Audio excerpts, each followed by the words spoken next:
Yo, what's up guys, my name is Jetos and I make $2,000 a day at just 14 years old. And I did that with a method called dropshipping, which is actually pretty simple. All you do is you create a website using a service called Shopify on a certain niche like dogs, cats, Star Wars, wolf mugs or whatever.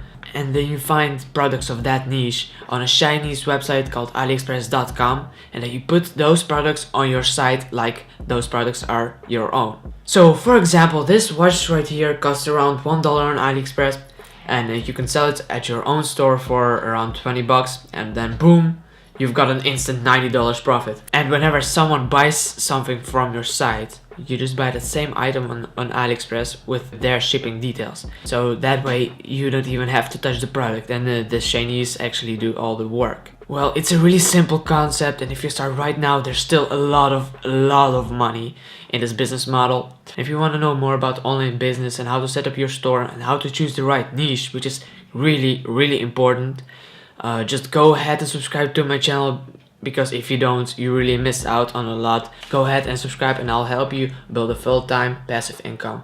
Bye.